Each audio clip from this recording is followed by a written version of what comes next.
Okay. மின் நிலையங்கள் அப்படின்னோன நமக்கு என்ன ஞாபகம் வரும்? அனல் மின் நிலையம் மூலியமா தான் இந்தியாவுல அதிகமா மின்சாரம் எடுக்குறாங்க, மத்தத கம்பேர் பண்ணும்போது. அப்படிங்கிறத இங்க ஞாபகம் வச்சுக்கணும்.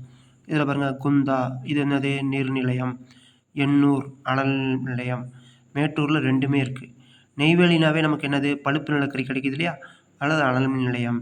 அடுத்து பாபநாசம், பாபநாசம்னாவே நீர்த்தேக்கம், நீர்மின் நிலையம். அடுத்து கல்பாக்கம் வந்து என்னது அணுமின் நிலையம், இந்திரா காந்தி ஆராய்ச்சி நிலையம்லாம் அங்க இருக்கு. அடுத்து கூடங்குளத்தையும் சேர்த்துக்க வேண்டியதான். அடுத்தது இரும்பு தொழிற்சாலைன்னு பார்த்தீங்கன்னா, ரூர்கோலா அங்க எங்க இருக்கு? ஒரிசாவுல. இப்போ ஒடிசான்னு இது பண்ணியிருக்காங்க. அடுத்து பிலாய் மத்திய பிரதேசம். அடுத்து துர்காப்பூர் வந்து மேற்கு வங்காளத்தில. பெக்கோரா பீகார் ஓகேங்களா?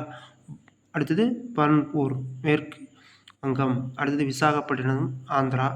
சேலம் நமக்கு தெரியும். சேலம் ஸ்டீல் பிளான்ட் தமிழ்நாட்ல. 10வது வந்து கர்நாடகா. அடுத்து எண்ணெய் சுத்திகரிப்பு ஆலைகள் அப்படின்னா, அந்த பெட்ரோலியம்னு வருதுல்ல, அதுலேருந்து தானே பெட்ரோல், டீசல் சுத்திகரிப்பு முக்கியம்ல. பரௌனி அது எங்க இருக்கு? உத்தரப்பிரதேசல.